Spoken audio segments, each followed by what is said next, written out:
So I had like every intention of watching like a legit serious movie tonight, and then but I was so the first movie I wanted to watch was not on the streaming service that I thought it was on anymore. It's gone. So I was like, well, shit, can't watch that one. So then I was going to watch another one that was on the service, but I kept getting a playback error and it just wouldn't let me watch it. And so, I said fuck it and I watched Herbie Fully Loaded, the Lindsay Lohan Disney movie from 2005.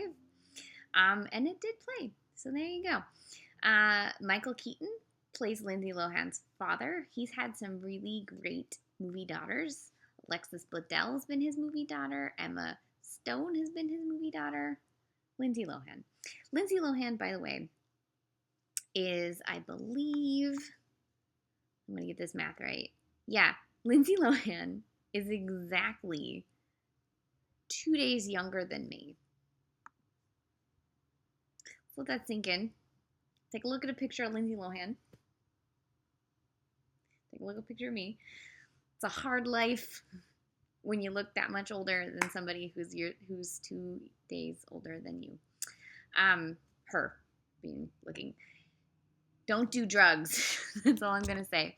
That said, I have always had sort of a fascinating obsession with Lindsay Lohan just because she's 2 days younger than me and she's lived such a crazy life.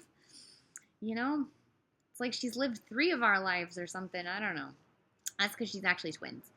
No. Okay, so in Herbie Fully Loaded, now there's some crazy shit going on.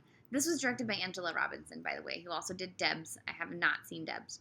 I need to.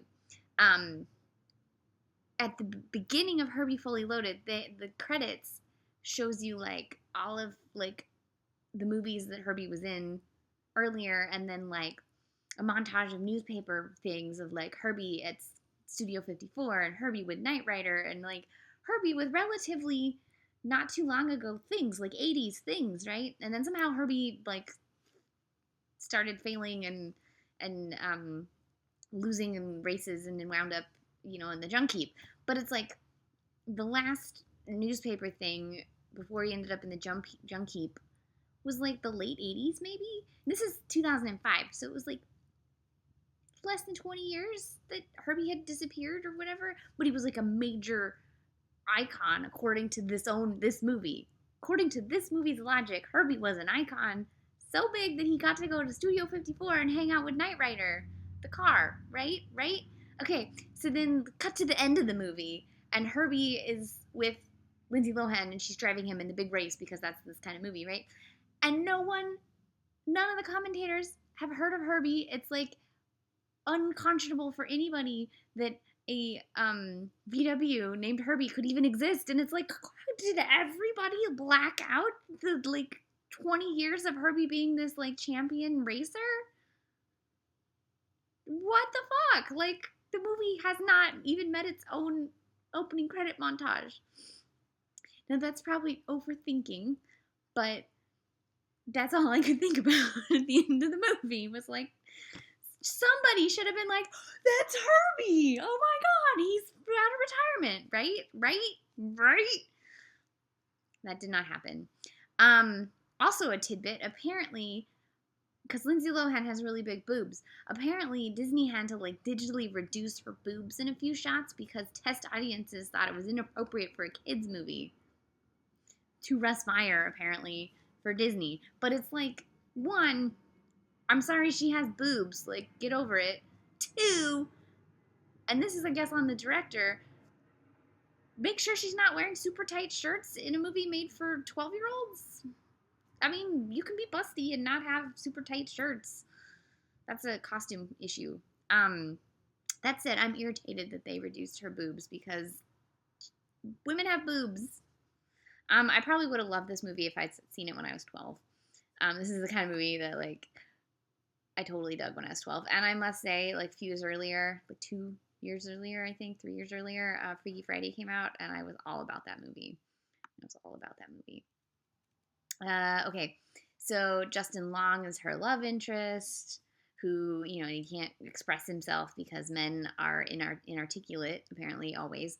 Michael Keaton, like I said, is her father. Breckin Meyer is her brother, who's a terrible racer, but somehow continues to get to be the racing person in this racing family until the end of the movie. Spoiler alert. And Matt Dillon is the apparently the best racer, but is nothing compared to Herbie. Herbie, smokes him time and again. I also think this is delightful because Matt Dillon made this movie. This came out a month after Crash came out, and then he got an Oscar nomination the next, January. Apparently, this was written, among other people, by Thomas Lennon, who has a small role in it. Let's see, what else?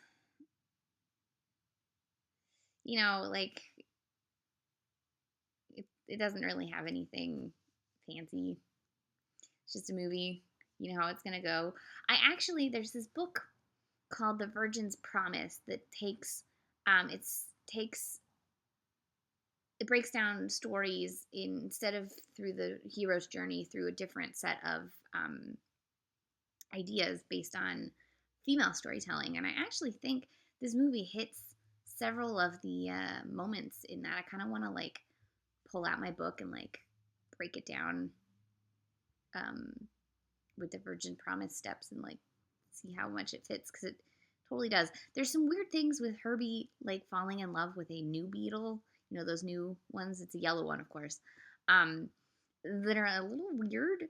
And then there's a scene where Matt Dillon tricks Lindsay Lohan into racing for the pink slips by letting her ride his really fancy car, that goes 300 miles an hour. And then Justin Long's all upset when he finds out that she's lost the car.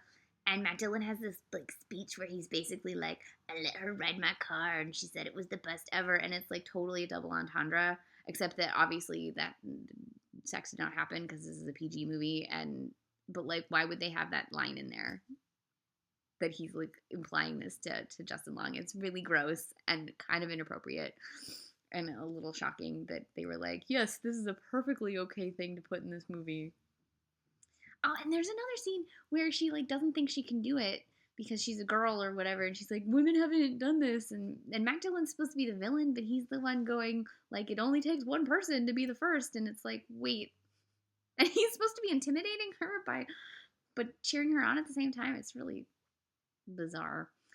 Although it is true that it only takes one person to be the first. I'm probably overthinking this movie a lot. It's on Stars Play, by the way. Yeah. It's not the worst movie ever, I guess. It's got a lot of product placement. Holy shit. Such product placement. And really crappy covers of oh man, one of the covers is by Mark McGrath. Mark McGrath does a cover of a Beach Boys song. Allie and AJ, you remember them, do a cover of Katrina and the Waves. There's a cover of Working for the Weekend. That's actually not that bad. The Donnas does a cover. There's a Rooney cover of a T-Rex song. I don't know. But Lionel Richie's Hello, no cover, because you can't redo Hello. I can't believe all of these covers. God. Ugh. Anyways, Angela Robinson's Herbie Fully Loaded, completely and utterly overthought by Ms. Marya E. Gates.